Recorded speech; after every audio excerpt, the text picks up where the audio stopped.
great. Thank you all for coming today. My name is Maureen Aylward, and with Sula Stephanopoulos, we are colleagues and we work on One Rockport, which is a grassroots organization that is working to reduce the noise around the train station, basically getting it to stop. I think that's what we all want. But we started this in 2019. We've had several meetings. This is one of them, which I'll get to the overview of the presentation in a moment. But I wanted to thank you again for being in the room, and also thank you to Laura Evans, our select board member who's here. She's been the trained liaison. She's been the liaison from the select board to work with us at One Rockport. So we really value her time and her efforts in helping us to think through a lot of these issues. I know that we're here because we're concerned about the train noise. And we're really excited to have reached out to the BU School of Public Health, and this team who's here today raised their hand to say, we're going to help you. So we're just so pleased to have them here to report on this first of its kind, I think, in Rockport. We're going to see some data. And so today's presentation is going to be about an hour long, about 30 minutes of presentation on the noise study only. And it's also going to reference the January 24 police study that was done. That showed that there was train idling overnight. That was done for a month. We will have the presentation that is going to take a look at the data, and we'll have Q&A after that. What we're not going to be able to achieve in this meeting today are solutions. And also, taking a look at those immediate, near-term, and long-term solutions that will come. We're working on another meeting in January, February of 26, and that would include the MBTA representatives, MBTA and Keolis. There's no one here today from MBTA, but they were invited and just couldn't make it. If you haven't already signed up for the One Rockport newsletter list, please do so. It'd be great to be able to have you on that list so you can be updated on what's going on. And just a few notes about the BU team, just to introduce them. Here with us today is Lindsay Kasner. She earned her Master of Public Health. Lindsay, where are you? She earned her Master of Public Health at Boston University and is a program assistant to the New England Public Health Training Center. She previously worked with a community in Denver, Colorado on highway noise, odor, and air pollution exposures, and is interested in using community-driven data to leverage equitable environmental policy change, specifically focused on reproductive health. Stephanie Grady is a postdoctoral researcher at Boston University who earned her PhD in environmental health in 2024. She is now a researcher at Boston University. Her work focuses on the health impacts of aircraft noise. She is particularly interested in understanding how to sustainably change the built environment for better physical and mental health outcomes. Jean Costello is a postdoctoral researcher at Boston University, earning her PhD in medical informatics in 2022. She is now a researcher at Boston University. Jean studies how pollution from noise and contamination from heavy metals impacts sleep and brain health. Please join me in welcoming this amazing team who is here to present on the Rockport Noise Study.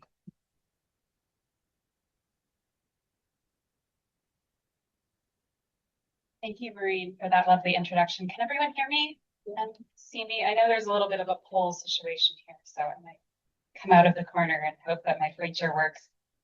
So as Maureen mentioned, I'll be talking about some of the train noise in Rockport studies that have been done. And we'll start by just sort of introducing the problem, which I don't think will be too shocking for any of you who are living with it. But we'll also talk a little bit about noise and what that is and what we talk about when we talk about noise measurements. And then we'll talk about briefly the police study, as well as the study that a couple of my colleagues and I have done more recently, getting into noise measurements. So just to start with the introduction, the problem statement is fairly straightforward. This is the terminus of the Newbury-Rockport line, and there is a persistent issue of trains idling at times when we would expect the engines should be off. Sometimes the trains are running alternate engines or HVAC systems, and this is generating noise, this is generating emissions, and it's generating vibration.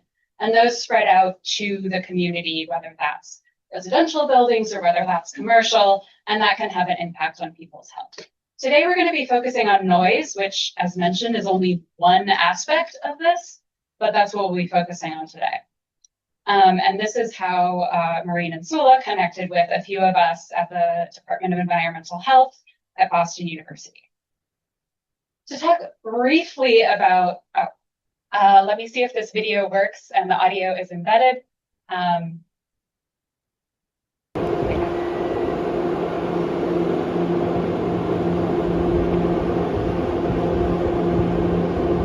we have a little lag from the Zoom, I think, but that is an example recording of, I believe, HVAC systems running, which is definitely causing noise, even though the train is, the engine is not necessarily running. All right. Okay, so just to get into noise, I won't belabor this bit too much, but when we talk about health, we generally define noise as an unwanted or a harmful sound. And I'll talk about harmful in just a minute. But when we talk about noise, we usually try to measure it in units called decibels. And essentially, these units are logarithmic, so it can be a little counterintuitive at first. But every 10 decibels, you can think of a sound doubling in volume. So you can kind of see that with these little circles here. This circle gets twice as big every time this little counter increases. These are 10, 20, 30, 40. Sorry, these are probably a little hard to see for the folks in the back.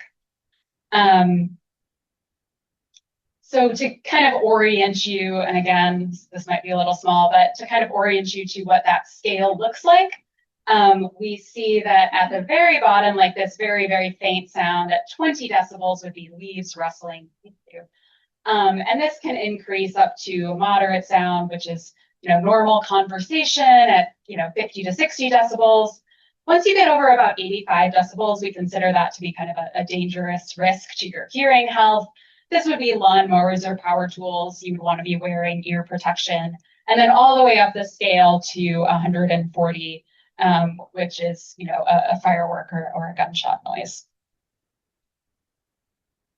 So how can noise be harmful? I mentioned this earlier, and the most direct impact we would think of, the kind of most obvious thing, is hearing loss.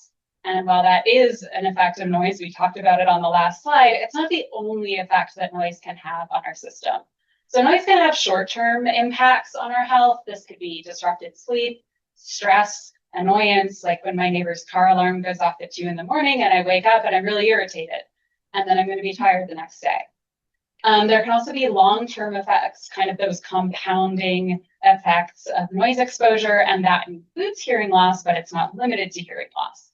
This kind of continuous noise exposure can lead to cardiovascular effects, like higher blood pressure. It can also lead to cognitive effects, so problems with brain health and brain functioning. And I realize initially that might seem like a bit of a jump, where you might have noise over here and then your heart over here, and it's not necessarily obvious what that connection is. But generally, the pathway we think about is this, this noise leads to stress or activation, which then leads to health consequences. And I'm using activation here because you don't have to be consciously stressed about a noise for it to affect your health. Our brain, whether we know it or not, is constantly processing noise and deciding how it's going to respond. If it's going to respond, is that noise a threat? Is it okay? Is it not? And so that activation of your nervous system can have long-term effects. Being in that constantly activated or stressed state can have long-term effects on your health. So we're going to talk a little about noise at night for the most part. So I want to make this point here related to that activation bit, that noise can disrupt your sleep even if it doesn't wake you up. It can still kind of activate your nervous system, take you out of that deep sleep state or that REM sleep state and kind of bring you up a level. And so even if you're not necessarily waking up due to a noise at night, it can still disrupt your sleep. How much noise is too much noise? It's a little bit of a hard question to pin down, but I'll be focusing on two thresholds today. The first one is kind of the guideline that we currently have in the US. This is from the EPA. It's a little bit older, as you can see, which is suggesting that ambient nighttime noise should be below 55 decibels. A more current, more specific recommendation is from the World Health Organization and the European sector, suggesting that railroad noise at night, so specific railroad noise, should not exceed 44 decibels. You'll notice that this limit is significantly lower. If we remember our logarithmic, that's like a factor of 2, than this 55. So I'll show kind of both of these when we start interpreting our results for context. Before I jump into the noise measurements, I want to first focus on the police study, which establishes, I think, really clearly that idling at night is a problem. So this study was done back in January of 2024, where the Rockport Police every hour, every night for an entire month, went and counted how many trains were in the yard and how many of those were idling. A couple of things that I just want to focus on here. During these hours from 1:30, 2:30, 3:30 a.m., those are times when, according to the policy of allowing a train to idle for half an hour after its arrival and half an hour before its departure, we would expect all engines to be off. There's no trains running in Rockport during those periods of time. However, the police found in their study that trains were actually idling at 2:30 and 3:30 a.m. 38% of the time. And at 1:30 a.m., you can see it's quite high at 64% of the time. And again, that's when we would expect the trains not to be idling. This is just a plot showing how many trains were idling at each hour for each day. So along this bottom scale, you can see it starts at the 3rd of January and goes all the way to the 31st. Most commonly, it's either no trains idling or 1 train idling. Occasionally, there are 2, and once they did have 3. I don't know why that just flipped. Okay. Occasionally 3. So I think this very clearly establishes that trains are idling at night. And then what I'll try to get into next is getting at quantifying some of that noise volume that you're actually experiencing at night. And so this was a study that we did in June, July of this year. A small team of 4 or 5 of us, there's a few people who couldn't make it today, it was a big effort, came out, and we placed noise monitors outside 5 volunteers' homes. So we had a couple of these in at the door. They look like this. They're just pressure monitors. So all they're doing is they're measuring volume. They're not recording noise or anything like that. They're just measuring volume.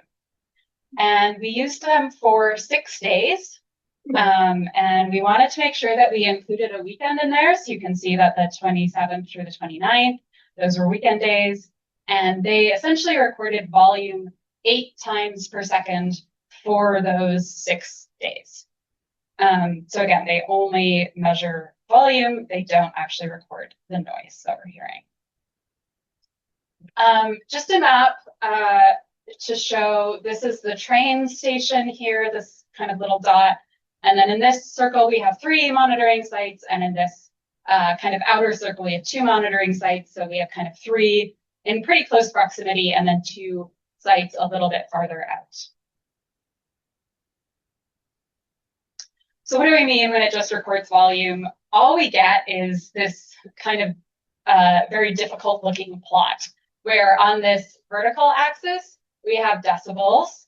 And then on this horizontal axis, we have time. So if you think about 8 times per second, this is going to start to look very, very, very, very dense. So there's a lot of processing that we have to do in order to make this data legible in order to kind of interpret anything from this data. And so the first thing we did was we restricted to nighttime noise. Talk about that a little more in just a second, but we really focused on overnight noise for the study. We also needed to exclude any times where there was weather that would be interrupting or adding noise to our monitoring that we know isn't coming from trains. So we pulled weather data to see if there was weather or wind events. Fortunately, during the nighttime, there wasn't that week, which was really lucky. And then from there, we have to compute these average sound levels because 8 measures per second is way too many to try to interpret. Just to flag here, we have to account for the fact that decibels are logarithmic when we take those averages. Mostly just a programming note, but it is something to be aware of when you are working with this data. Also to flag here, there's a couple of different ways we can measure this kind of sound. And in what we're doing here, we're not capturing super low noise and we're not capturing vibration. So those also can have health effects and other carry-on effects, but we're just going to focus on, you know, noise that's within normal hearing range and not vibration. Why nighttime? So largely because these are recording volume, we can't necessarily identify the source of the noise. We can't like play back a recording and say, oh, that was my neighbor mowing his lawn. That was the train, you know, that was a police siren. So we wanted to focus on nighttime because that's when we would expect that ambient noise from other things like your neighbor mowing his lawn are going to be absent.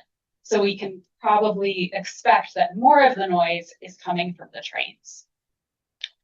And also there's a lot of problems that can be caused by noise disrupting sleep in terms of health. I'm going to talk about night in kind of 2 different ways. One definition that I used is 10 p.m. to 6 a.m., times when you would want to be able to sleep. But I also used a slightly more restrictive definition of night. And these are those hours when we'd expect the trains to be off. So 30 minutes after the last arrival until 30 minutes before the first departure. So like on a weekday, that would be 12:30 a.m. to 4:30 a.m. because the last train comes in at midnight and the first train leaves at 5. So you can tell that's a bit more restrictive than this 10 p.m. to 6 a.m. Okay, I'm going to show a lot of data on this plot. So I'm starting by blocking out some of it with this big rectangle so you can just kind of walk through it at the beginning. So this is one site. We're calling it Site 1. It's the site that was nearest to the train station. On this vertical axis, you can see the decibel levels that we recorded. Those 2 thresholds I mentioned are marked by these dotted lines at 44 and 55 decibels. The dots are also color-coded by whether they're below the lowest limit, in between the 2 limits, or above. You can see that in our nearest site, they were all quite high. And then each of these little boxes represents a day that we ran our monitoring. So it starts on Wednesday night, Thursday night, Friday night, Saturday night, Sunday, and Monday nights. And each dot represents 1 hour. So this dot represents how loud it was at 10 p.m. on Wednesday night at our very nearest site. This is 10 p.m. on the next night, 10 p.m. on the next night, and so on. So to kind of overwhelm us all with a lot more boxes, a couple of trends I want to point out, because again, I know this is a lot that I'm showing you, but if you look at these 3 nearer sites, those are kind of in the first like circle that I showed on the map. You can see that those sites tend to have more red and orange dots than the other sites. They tend to be elevated in volume. These 2 farther sites tend to have more blue dots, more quieter nights, but we still do see, especially, you know, in some of these later hours of the morning, we start to see these more elevated levels in the orange. So that's the 2 trends I want to pull out here are that nearer sites were generally louder. That's what we would expect. And also that we start to see this big increase in noise between 4 a.m. and 5 a.m. usually. Again, we kind of expect this because the first train departs at 5, so we're going to expect idling noise, you know, coming in during that period. But let's be a little more restrictive since we can see that there's this 10 p.m. is still kind of high. There's still trains running at midnight. So let's just try to focus on those more restrictive night definitions I mentioned, where we're looking at between 12:30 and 4:30 in the morning and see what that gives us. So fewer dots this time, but we'll still walk through it. Again, each of these rows is a site. It goes from the closest site, site 1, to the farthest site, site 5. And then I've just provided 1 dot per night, and that's that 4-hour period when we expect the trains to be off. Again, they're color-coded by these 2 thresholds, which I've highlighted here by dotted lines. And again, we can see a pretty similar trend. If you look at the nearer sites, you tend to see more orange and red colors. The farther sites are a little more blue. We still see some orange. But again, we still see that there's frequently noise above the 44 decibel threshold, even when we would expect the engines not to be running. Sorry, this is also a lot of data, but just to highlight here, we're trying to look a little more specifically at what happens when the engines start. These engine starts were recorded by a Rockport resident. And in some cases, we can see a very sharp increase in noise, especially in these 3 nearer sites. That's not always the case. And this is something we're going to look at a little bit more to try to pin down what that first engine start of the morning really does to noise levels. But at least in some of the closer sites, we can see, increases before and after this vertical black line showing when the engine was recorded as turning on. And again, this is just looking at the first start in the morning. There are later engine starts during the day. It's sometimes a little tricky because there might already be an engine running. So we really wanted to just see if we could pull out the very first start of the day, especially because that's when other background noise is low. So if you hear any kind of noise, you're going to perceive it as a little bit louder. So to put this all in some context, this purple maroon line is from a paper. This is from a scientific study where the authors tried to estimate this kind of what happens as nighttime rail noise increases. How many people, what percentage of people are highly sleep disturbed or HSD? And so you can see down at 43 decibels of nighttime rail noise, approximately 3% of people, this is about 3 right here, are highly sleep disturbed. This increases, naturally, you would expect it to, as rail noise increases. So once you get up to, 65 decibels, like way up here, you can see that, 25% of people, a quarter of people, are estimated to be sleep disturbed. There's a lot of caveats to interpreting this kind of data and to localizing this kind of data to Rockport or any specific community. A lot of these numbers, a lot of these studies that were combined to create this curve were done in Europe. Rail noise can be different depending on the region, depending on the structure of the rails and the trains. A lot of these are focusing on events rather than constant noise, which is what we would expect more here. But I did want to sort of put your measurements in context. And so what I did was I highlighted, this is the quietest site. This is the quietest average site overnight. This is the loudest average site overnight. And you can see our range of potential percentage of people that could be sleep affected is between 3 and I think 17. So there is definitely potential for sleep disturbance. I also want to highlight that certain populations are especially vulnerable to sleep disturbance. In particular, children and the elderly can suffer worse effects from it. And this is from a similar paper. It's really just expanding a little bit on that kind of pathway I said to you earlier, where I just sort of said, noise, stress, health. This is being a little more specific. Traffic noise at night causes fragmentation and shortening of sleep, elevation of stress hormone levels that can affect the vascular structure of your brain. It can lead to these stress responses, both in your nervous system and your endocrine system, that then can lead to cardiovascular risk factors like higher blood pressure or cholesterol. Okay, so to summarize, I want to make sure we leave plenty of time for feedback and questions. So to just go over both of those in terms of what I think the broad things we can take away are: idling at night is a problem, even when we would expect trains not to be idling, and that noise measurements near the station were frequently greater than 44 decibels, even when we would expect the engines to be off. One last note, if you are interested in measuring noise yourself, there's smartphone apps that can do that. There's some challenges. They're not always going to be, 100% accurate, but this first one is an iPhone app. This was developed by NIOSH, the National Institute of Occupational Safety and Health. And so you can use that to kind of see what you're expecting your noise exposure to be. This is an Android alternative if you're like me and you don't have an iPhone.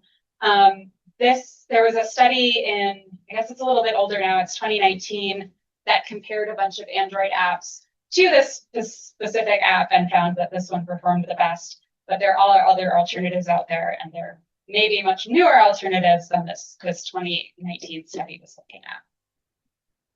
And I am not an expert in, I don't have much experience in noise monitoring using your smartphone, but some of my colleagues do, and would be happy to chat more about that.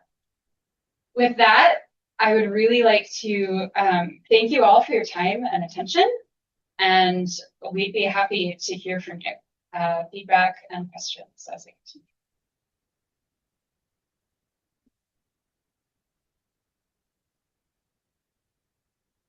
Thank you so much.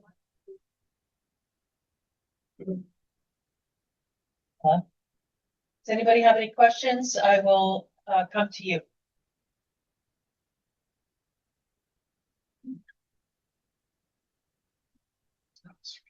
I'm wondering first about why they're allowed to have the trains on for half an hour beforehand and half an hour after. I might be able to answer that. There's regulations, and again, we can send out more information, but the regulations state that the train is allowed to idle 30 minutes before it takes off and 30 minutes afterwards, and that is like a safety time when they do some testings on the train. Did you have a question? Yeah. First of all, thank you from you. That's really helpful information. Really appreciate you doing this for us. It's an issue that we've been struggling with for many years, seeing if we're hoping to make some progress, which is my question. I'm wondering to what extent this information is being shared, both as we have a select person here and with the folks at Keolis, and whether there's been any engagement either through the town or Keolis to try to help us resolve this problem. Laura, do you want to come up here and answer that question? I can tell you that we have been working. One Rockport has been working with select board member Evans here, and in 2019, we gathered folks to come up for a select board meeting, and that included Senator Tarr, Representative Morante, and representatives from the MBTA and Keolis. And while there was some work being, there was some progress being made during that time, we all know what happened in 2020. That just kind of stopped. So we haven't stopped working to make changes from our perspective, and we're going to have that next meeting, which will be a community meeting in January and February, to address some of these solutions and other issues. But I'll let you answer the town question. I'm sorry, I didn't hear your question.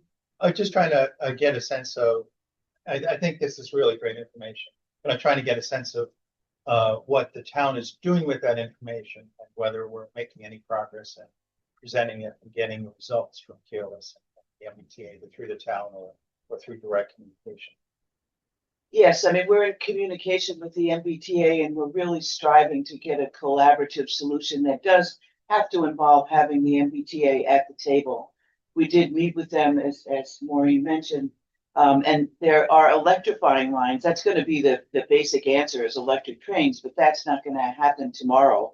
I think what we're looking for is incremental steps towards, and Ross Brackett is here too from the select board. Hi, Ross. And Dr. Newman is online there from the Board of Health.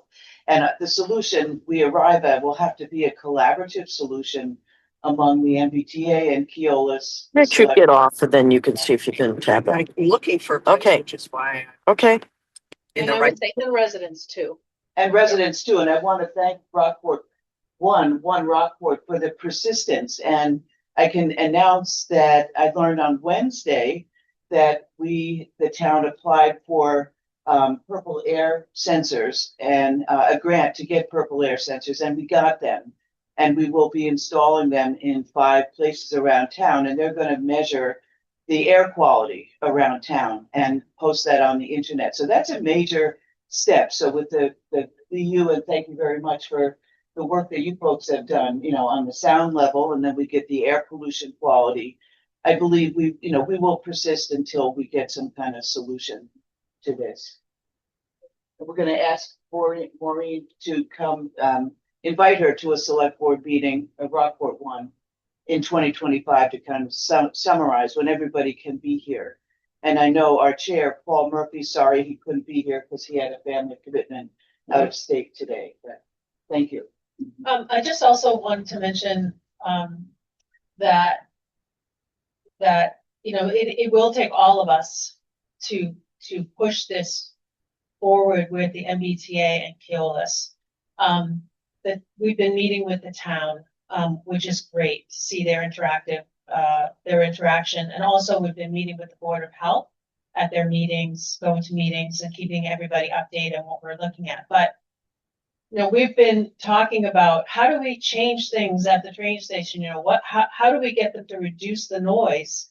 And then I thought, you know what, we need data, because it's going to be the data that provides the evidence that shows that the trains are idling. It's more, it gave us something to work with that we didn't have before. And so now that we have the train noise study done by BU, and we've got the data that clearly shows that trains are idling overnight, I think we've got something here that we can bring again to them to have them act on it. Really, we didn't have that before.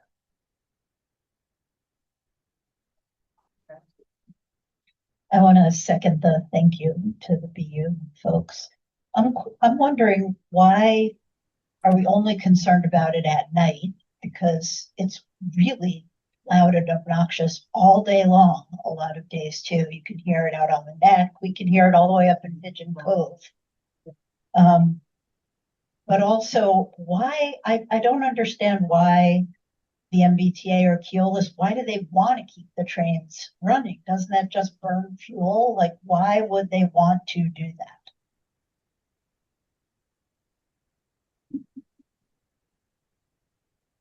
I'll address the first part of that question, which is a great question of why focus at night. And of course, this is a problem during the day. It's much louder during the day. We can see that spike at 4:30 a.m. when the trains start to run. So we focused on night specifically because we only have volume from our monitors. And so if we were to measure things during the day, I don't know if that's your neighbor using a leaf blower or if that's a train. And it makes it really hard to kind of interpret the data and say, like, yeah, this is an unacceptable problem. There are trade-offs with that, and I'm very sympathetic to the noise during the day because I've been here during the day setting up monitors, and it is very loud. So that's something that we can investigate. But given the limitations of the study we ran this time, we wanted to focus on it. But yeah, happy to chat. Stephanie has a, well, did you Maureen? Maureen? Somebody's trying to talk there. Oh, okay. Maureen? Just a moment. I'll address the second question, the second thing. Yeah. So we know that the weekends, right? It's Friday night to Monday morning, and that humming noise is on 24 hours a day there, running through the weekends. And so we have the same question as you. Why is the train running during the day and at all hours on the weekend? but Stephanie wanted to have an answer. Oh, no, I was just going to say that there's a question online. Okay, I'm not question sure online. somebody- Yeah. Great. I think, Maureen, hear you if you speak up. Maureen, it's Beth. Can you hear me? Yes. Maureen, Yes. it's Beth. Oh, hi, Beth. Good morning from North Carolina. We are, as you know, we've been doing this for 3 years now with the city or the town. And I actually downloaded an app to my phone. And I think one of the things that needs to put this study in context was the week that you had those monitors up, we had mostly newer trains in the station. And as you know, they often send the oldest of the locomotives up to Rockport. And if we have 4 of them in the station at the same time, it is ungodly. Those trains were built in 1974. The MBTA, understandably, found it cheaper to, quote, refurbish them for $10 million apiece as opposed to buying new trains. But we often get 4 of them overnighting in our station. And that is unbelievable because when those trains are running, they're the ones that have the pounding, low frequency, high decibel sounds emitted. Now, I have been in my bedroom, which faces away from the train station. As you know, for those people, I live right across from Maureen. I'm in Forest Summit. My bedroom is in the back of the house, which faces toward Pigeon Cove. When those trains are idling, the decibel in my bedroom with the windows closed, and I have double paned windows and all that nonsense, is 44. Now it fluctuates 40 to 44, because it booms, but it's also low frequency. And low frequency is even harder to deal with than some of that sort of higher pitched drone that goes on all weekend in terms of disruption. So it's not just that the trains are there, but what trains are idling there. And having the MBTA send up 4 trains and having them idle in an open air yard in the middle of a residential section is unbelievably bad policy and management. So that's an issue we also have to look at. What trains do they actually send up to us? And it's going to be worse for you all this winter because they often send the older trains up in the winter. In any Yeah, event, Thanks so much, Beth, for that. Um, the, the MBTA does do that. As Beth said, I live, at 3 Summit and we get all that train noise.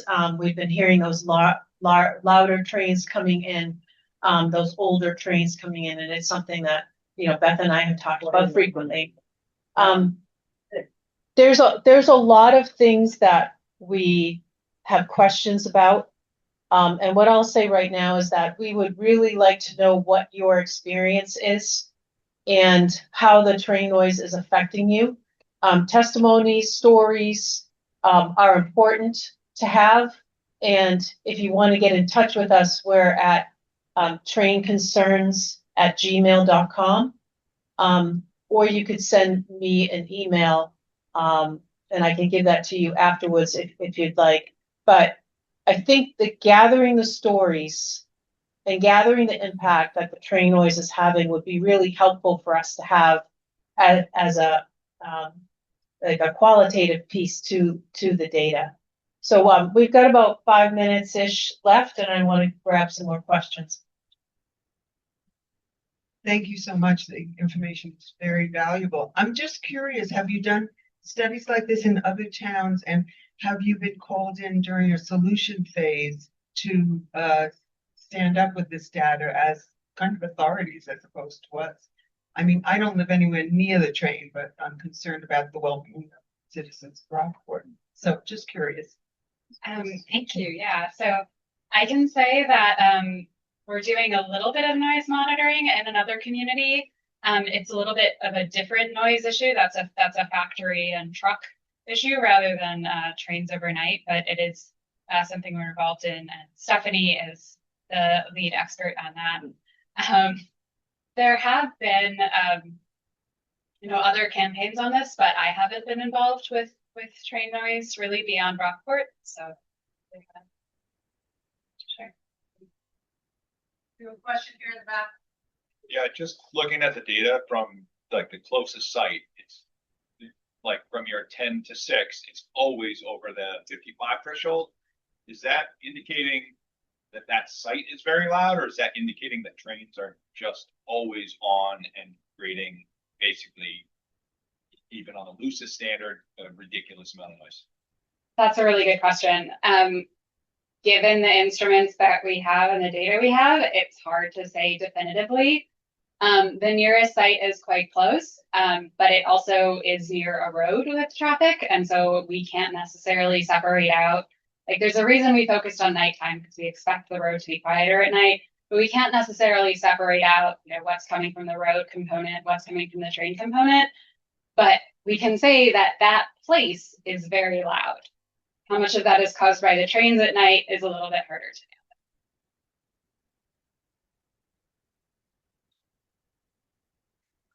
For the efficacy of the study, did Keolis or the MBTA know you were doing the sound study during this time? Was there any way they could have been aware of that?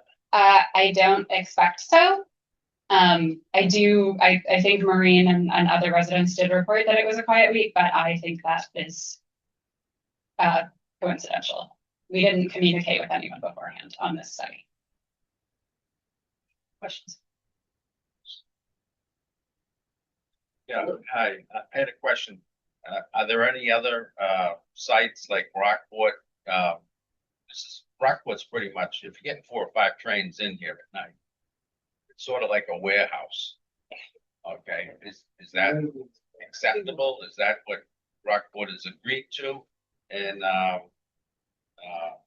everything else you've been saying, I live up on High Street.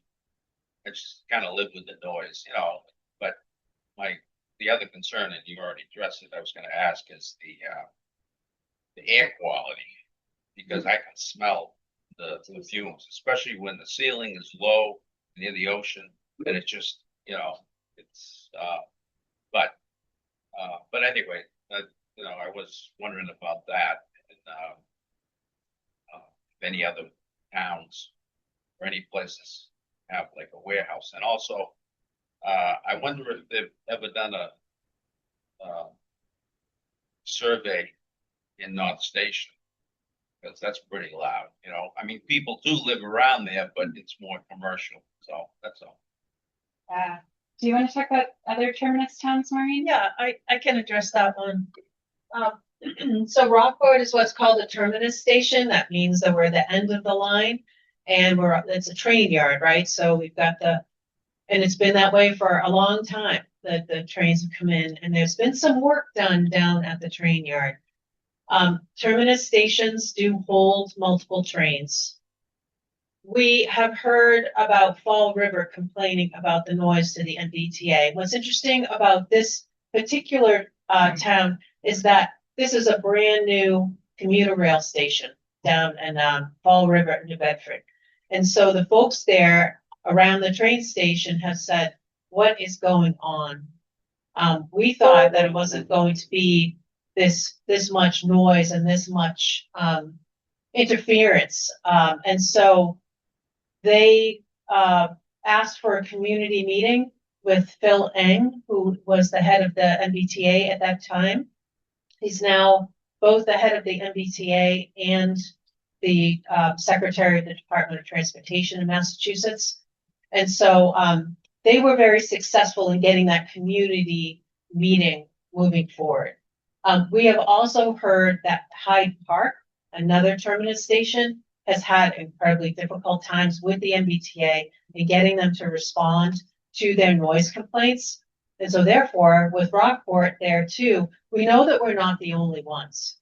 And I like to say that if we can tackle this problem here in Rockport and find a solution that works for us, the residents here in the town, and the MBTA listens to what's going on, that what we do here could also impact other terminus stations and how they're experiencing train noise. So I just wanted to say this is bigger than us.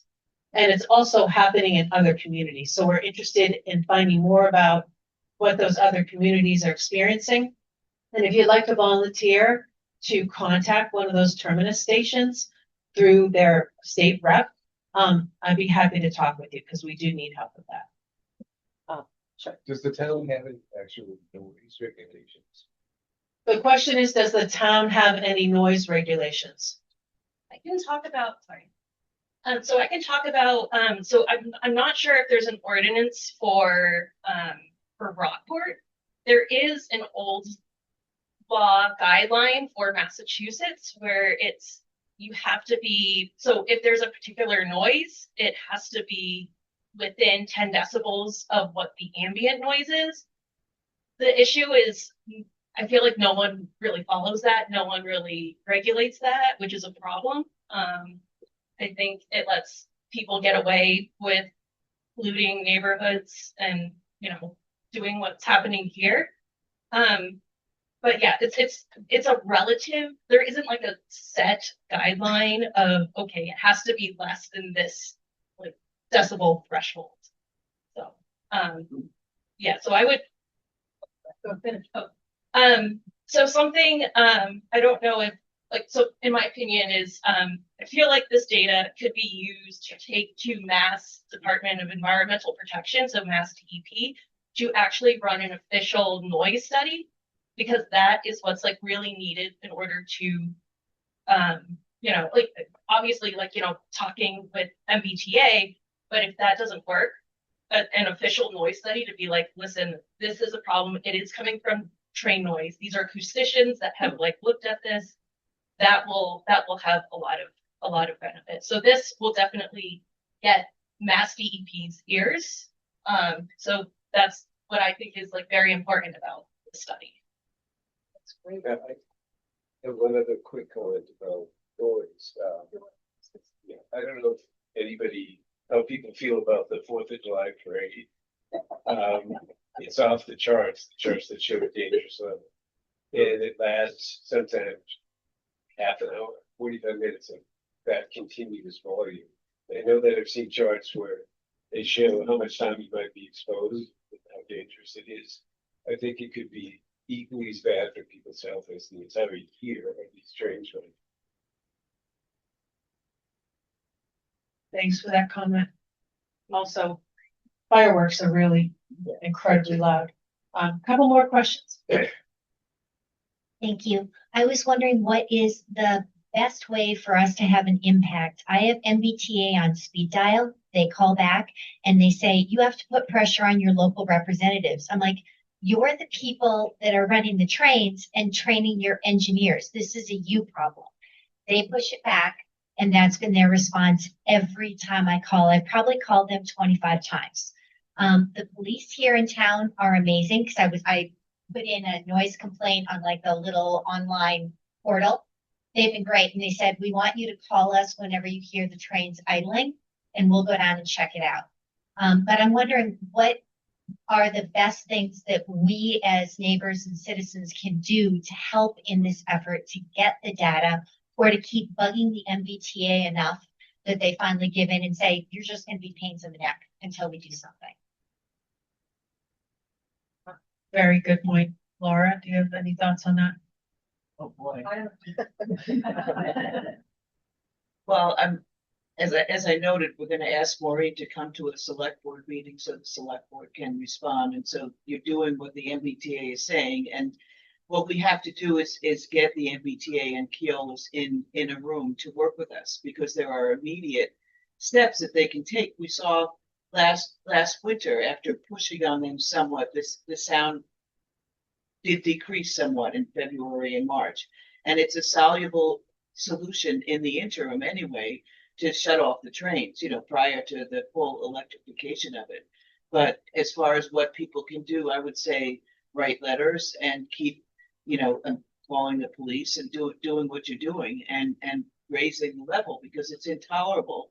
And we must solve the problem, because we need the train, you know, we need to keep the train here for for so many obvious reasons, but I think doing what you're doing and writing a letter campaign and coming out with the stories and anecdotes that you have, how has this affected your life? And, so put that forward because, with that combined with the data, combined with the purple air sensors, and combined with reaching out to other terminus communities to see what they're doing, the larger the group gets, the louder our voice becomes. And so we will get everybody at the table early in 26. That's the goal, right, Maureen? I would just add to that, that what, and Beth, I think is their name online.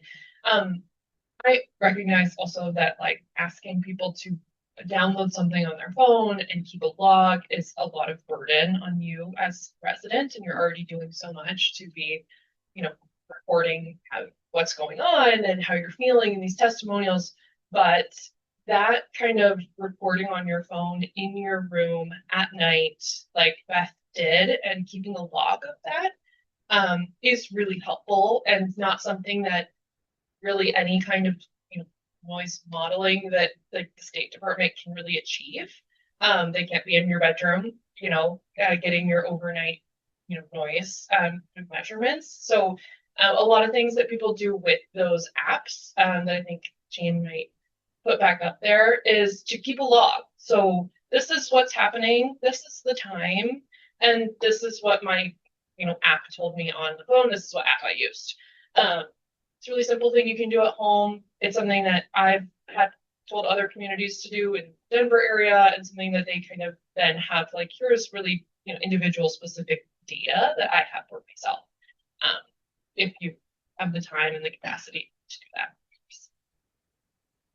Thanks, Lindsay. Also, what we're doing right here today is really important, showing up, but and we'll continue to have these meetings, and please come.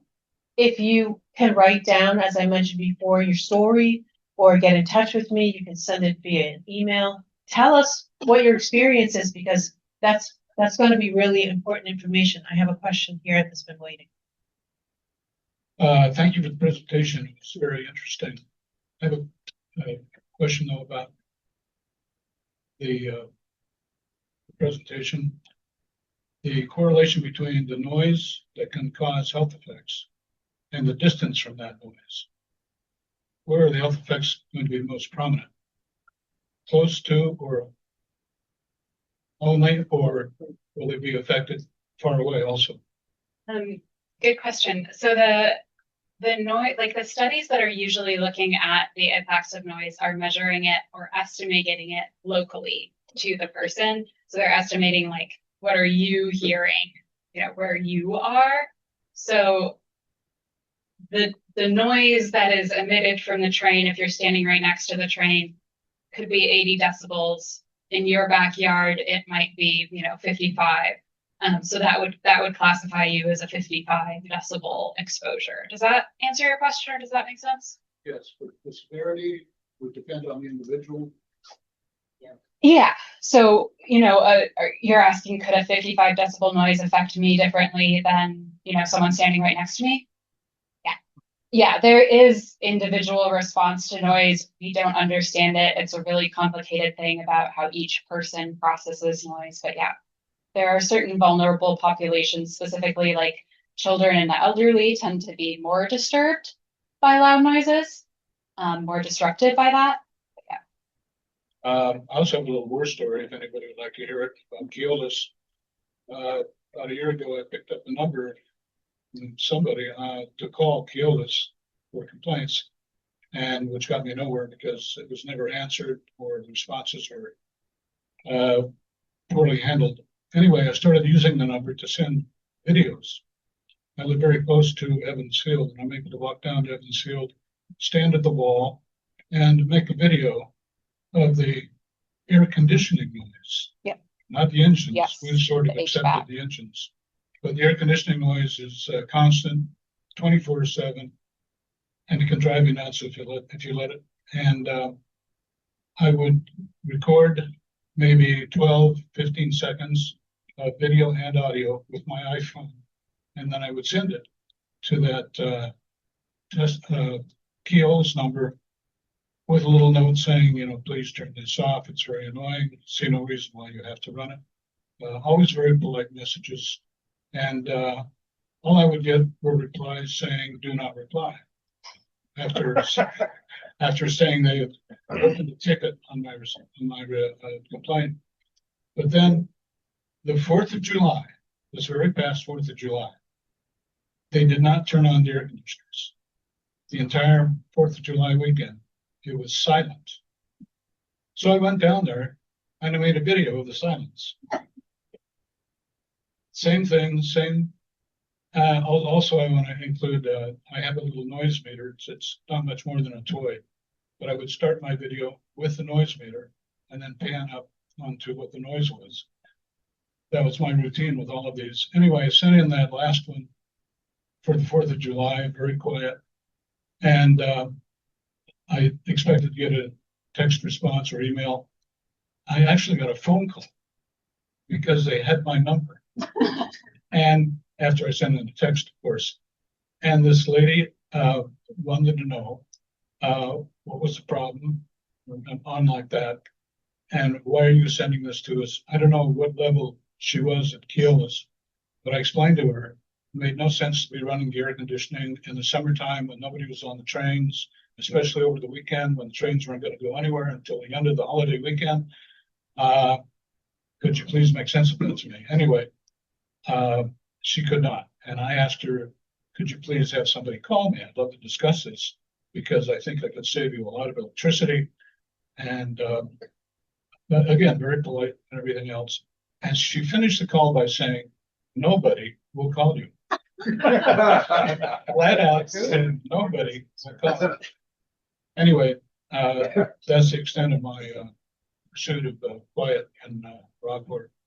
Thanks, Frank. We have a question over here, and then Tom has a message. I lived at Rockport. I didn't have more than 4 hours sleep for 4 years. If the train was sick, they wanted all night long. I had got COPD. You didn't say anything about health and pollution. I had to wipe my windowsills every 2 days. My fan, force it within my lungs. I got COPD, and I moved getting cold. I can still hear the train. All right, I live up like Curtis, and I can still hear it. But it's ridiculous, and it should have been like that 20 years. Thanks, Sue. I have, Tom wants to, oh, this isn't even on, sorry about that. Tom has a website to share. Yeah, if you're interested in following some of the documentation of what you've seen here today, we have a webpage on the Rockport Civic League website. It's rockportcivicleague.org.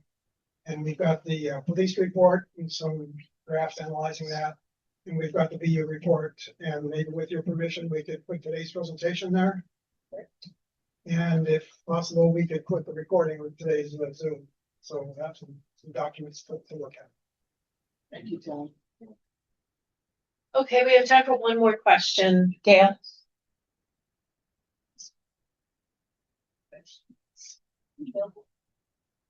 I live in Melbourne Park. I live in Melbourne Park, senior housing. And I was just listening to everybody, and I was wondering, did a flyer go around or anything announcing this meeting? It did. Yeah. And it did go over to Melbourne Park. I'm not sure if everybody at Melbourne. That's all I know. Did you get it? It was in the Melbourne Park, but and I'm not saying that we expect special treatment, because we're that close to the train. Well, you need to have more information. It's really. There should be more information. Thank you. So we'll be having another meeting. And I do post flyers. I can only get to so many places. if you want to volunteer to post flyers like Kim did, thank you so much, Kim. We'd be happy to, it only takes an hour or even less than that, gives you a chance to talk to your neighbors. I learned a lot from talking to the neighbors on Summit Ave. And Gail and I used to be neighbors, and we sort of are still. You're just around the corner. I do. You have one more comment, Yeah, that's all. Just a question, from you folks who do this for a living or for study, any other suggestions that you have for us would be really appreciated. Gave good idea, going to talk with Mass DEP to get them involved. So I was hoping we could get that maybe to Maureen, not now. And I'm wondering, are you going to stay involved with further studies? You're talking about these green markers or these purple markers. If Maureen lets us. I mean, the invitation is always there. We need you. We really need you. And I just want to reiterate what Maureen had said. Personal stories, lived experiences matter a lot, especially to representatives. I've been at the State House doing a lot of work, and sometimes those stories matter more than the data. So please please let Maureen know about and write your stories, because that really is impactful. And we have one Rockport here, and Maureen does incredible work, and everybody keeping it very organized is huge, right? It's a lot of information, especially if you want to integrate those logs that you might keep from the app on your phone. Just, remembering who your audience is. Of course, that can be a difficult thing, but policymakers and people are looking for kind of that high level, big impact. What are you looking for? And you guys have, incredible testimony here and really, impactful, important lived experience. And I know that I can only speak for myself, but I'd be more than happy to try to stay involved in that in some way, shape, or form. Absolutely. Yeah, we're really excited about having you all stick with us through this process as much as you can stand. I will also say that if you want to write up a story or a testimony, you can, I'll work with you if you need some help with editing or anything like that. And we'll also help to organize the stories to submit. I think that this is the next step. If we could get these stories collected and in a file that we can use to send to the MBTA before the next meeting, plus this data, I think that we'll have a really good case. But we're a little over time, and I want to thank everybody for coming today. It's really great to see you all come out about this issue. I will also say too that if you haven't signed up for One Rockport, please do so. There's a sign-up sheet in the back. And if you would like my email address, I could give that to you now after the program. But thank you so much. And thanks for Laura for being here, and Ross. Take care and have a lovely Saturday.